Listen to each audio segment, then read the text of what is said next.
네, 쌤입니다. 쌤이고요. 네. 저는 로우 타일러입니다. 오늘은 저번 시간에 예고드렸던 대로 등산과 관련된 만화를 해보려고 합니다. 그래서 구체적으로는 산악 구조대에 대한 만화입니다. 이제 이 작품 같은 경우에는 다음 웹툰의 작품이고요. 제가 소개드렸던 작품 중에 최초로 이제 다음 플랫폼을 이용한 작품입니다. 피크 같은 경우에는 이 홍성수 작가의 실제 경험을 모티브로 해서 만든 만화라고 생각하시면 될 것 같아요. 이분이 실제로 북한산에서 산악 구조대로 활동하신 경험이 있다고 해요. 이게 의무경찰 혹은 전투경찰의 그 복무의 일환으로서 이제 북한산에서 구조대로 복무를 하는 그런 군생활이 있는데 거기서 군생활을 하셨던 것 같아요. 그래서 이분의 그 본인의 경험이 되게 많이 녹아내려 있기 때문에 되게 자세하고 뭔가 그 안에서 느낄 수 있는 그런 감정들, 그런 것들을 되게 잘 묘사해놨다고 보시면 될 것 같습니다. 이 산악구조대 같은 경우에는 한 기수가 다 동기입니다. 그래서 이 작품에서는 이제 5명이 한 기수인데 5명이 모두 똑같은 동기이기 때문에 아무래도 저희가 이제 흔히 뭐 생각하고 있는 군생활하고는 굉장히 많이 차이가 있다고 보시면 될 것 같아요. 네. 그리고 이제 그림 작가 같은 경우에는 이제 임강혁 씨라는 분이신데 이제 찾아보면은 평가가 이분은 카력을 평가했을 때 웹툰 작가 중에서 거의 최상급이다. 그 정도로 평가를 받고 계신 분이고요. 미국 마블사에서도 작화가로 활동을 하고 계시다고 해요. 오. 네, 그래서 거의 한국인으로서 거의 마블에서 활동하고 계신 유일한 작화가다. 한국에선. 그렇게 생각하시면 될 것 같습니다. 실제로 2017년도에서도 이제 다음 뭐 같은 플랫폼에서 가디언즈 오브 갤럭시 그것의 콜라보 작품에 직접 연재를 하셨던 경력도 있습니다. 야, 네, 찾아보니까 있더라고요. 굉장히 그림이 뛰어나십니다. 그 북한산에 가시면은 산악 구조대가 있다고 해요. 이게 산악 구조대가 창설이 된 배경은 1983년도에 그 대학 산악부원이 그 북한산에 등반을 하다가 11명이 갑자기 기상 악화가 와가지고 뭐 돌풍, 뭐 산은 굉장히 또 날씨 변화가 심하잖아요. 그래서 그 11명 중에 11명이 조난을 당해서 그 중에 7명이 사망하는 사건이 발생을 합니다. 네, 그래가지고 굉장히 안타까운 사건인데 그래서 이 사건을 계기로 그 서울경찰청에서 북한산하고 도봉산 거기에 산악구조대를 창설을 합니다. 이게 사실 만화의 시작이기도 하고 실제 그 산악구조대의 시작이기도 하고요. 만화의 시작이 딱 이렇게 시작을 해요. 주인공은 뭐 말씀드렸듯이 당연히 구조대원들이 주인공인데 한 기수는 5명입니다. 5명인데 그 중에 뭐 메인 주인공이라고 할 수 있는 인물은 류연성이라는 인물이 있습니다. 이게 구조대가 5명인데 그 중에서 리더를 뽑아야 되잖아요. 그래서 이제 그 군번 순으로 1번부터 5번까지 이렇게 지칭을 합니다. 그래서 1번이 자연스럽게 리더가 되는 구조인데 이 류연성이라는 인물은 구조대에서 1번을 맡고 있어요.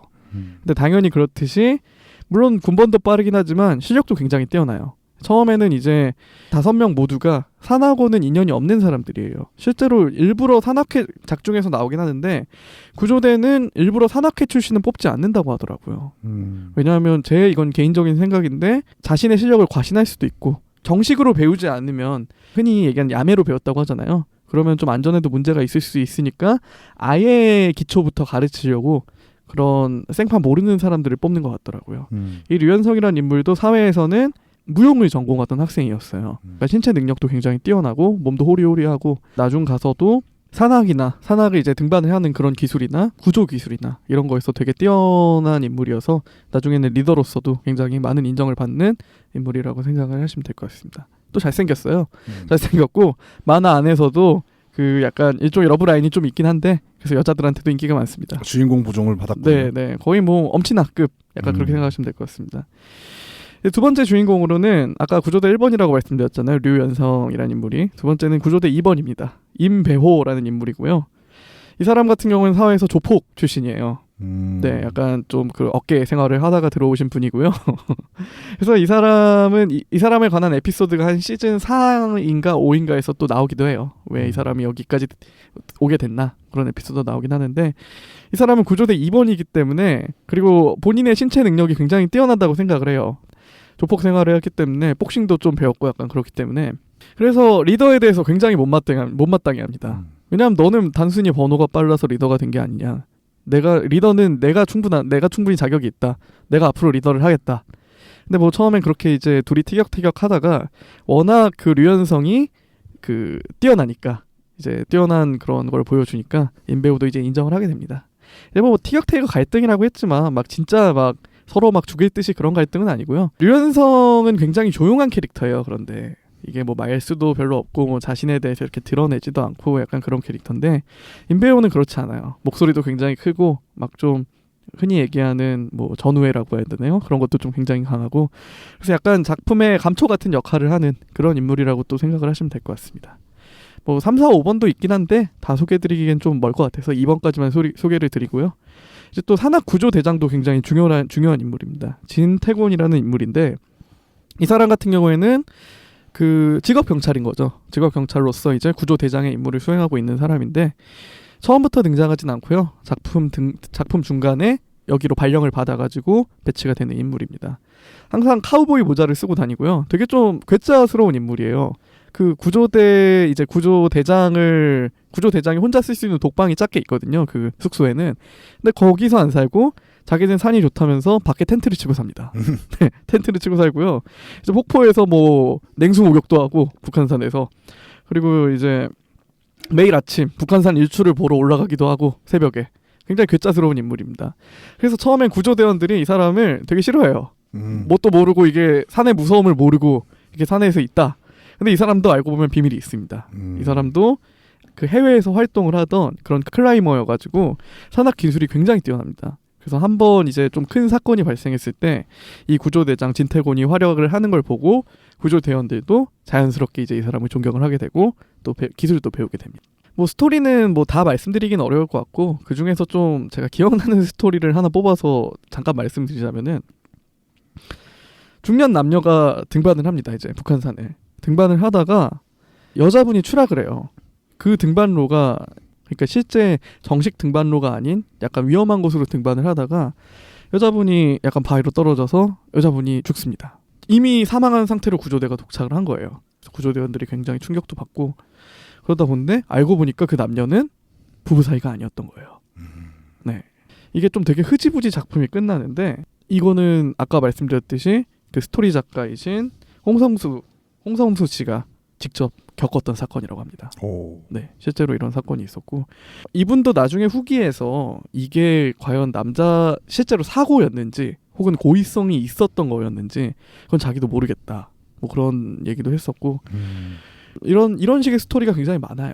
산악 사고에 대해서 굉장히 리얼하게 표현을 하고 있는 경우가 많고 말씀드렸듯이 이 추락 사고 같은 게 많기 때문에 실제로 사망 사고가 많이 발생을 하거든요. 그런 면에 대해서도 되게 여과없이 표현을 합니다. 사람이 내 주변에서 죽어간다는 거는 굉장히 좀 충격적인 일이잖아요. 그렇죠. 그 구조대원들이 느끼는 그런 감정들. 아, 나는 죄책감. 사람이 죄책감이 느낄 수밖에 없잖아요. 나는 구조대인데 왜 이 사람을 살리지 못했는가. 그런 죄책감에 대해서도 되게 여과없이 드러내고요. 물론 이제 잘 구조가 되는 사건도 많지만 배드 엔딩으로 끝나는 경우도 은근히 좀 많은 작품이라고 생각을 하시면 될 것 같습니다. 이제 이 작품 같은 경우에는 특징이 등산에 대해서 많은 교훈을 전달을 해줍니다. 부대 사고 발생의 이유는 딱 하나예요. 안전불감증입니다. 정해진 등산로를 이용해서 등산을 하지 않는다던가 혹은 안전장치를 제대로 사용을 하지 않는다던가 심지어 막 웹툰에서 보면은 돌이에요. 돌. 그냥 깎아지는 절벽인데 거기를 아무런 안전장비 없이 그냥 맨손으로만 올라가다가 추락을 하는 사람도 있고 저희는 이해가 안 가잖아요. 그런 위험한 데를 어떻게 안전장비 없이 가는가. 여기 작품을 보면은 대부분의 산악인들은 산을 굉장히 많이 다니시는 분들이잖아요. 그래서 자신의 실력에 대해 과신을 하시는 경우도 많고 내가 이 산을 뭐 몇십 년 동안 왔는데 내가 이런 루트 하나 못 가겠느냐 약간 이런 생각들이 많으신 것 같아요. 그래서 실제로 그런 분들이 사고를 많이 당하시는 것 같고 오히려 초보자들은 이제 굉장히 단순한 사고거든요. 뭐 다리가 삔다던가 뭐 타박상을 입는다던가 그런 건데 아까 말씀드렸듯이 오히려 숙련자들 같은 경우에 사고가 발생하면은 좀 굉장히 큰 사고로 이어지는 경우가 많더라고요. 그래서 제가 이걸 보면서 아 정말 다른 것보다 안전이 중요하구나. 아 그럼요. 네네 이런 생각을 정말 많이 하게 되더라고요. 산에 대해서 다룬 만화, 특히 산악 구조에 대해서 다룬 만화는 뭐 국내에서는 거의 유일하다고 생각이 들고요. 그런 면에서는 한 번쯤 뭐 역시 보시면 좋지 않을까라는 생각이 듭니다. 그 작화가 정말 뛰어납니다. 올 컬러로 이렇게 굉장히 뛰어난 작화고요. 독특하잖아요. 저희가 흔히 볼 수 없는 스토리이기도 하고 그러면서도 실제로 일어나고 있는 일이기도 하고요. 사실 북한산이 굉장히 위험한 산이라는 생각이 들더라고요. 이제 서울에 있는 산이잖아요. 그렇죠. 네, 그럼에도 불구하고 북한산이 보이는 곳에 가면은 정말 암벽이 굉장히 많이 보여요. 바위가 훨씬 많이 보이거든요. 맞아요. 그 바위를 타고 올라가시는 분들이 진짜 많은 것 같아요.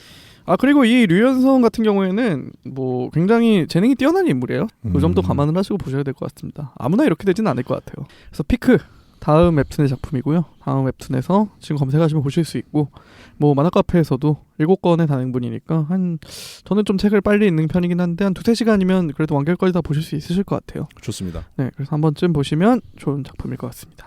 네, 매주 화요일마다 쌤툰 이제 들으실 수 있고요. 팟빵파티에서 들으실 수 있으시고 이제 유튜브에도 최대한 정기적으로 영상 업로드하고 있으니까 한 번쯤 찾아주셔서 구독과 좋아요 부탁드립니다.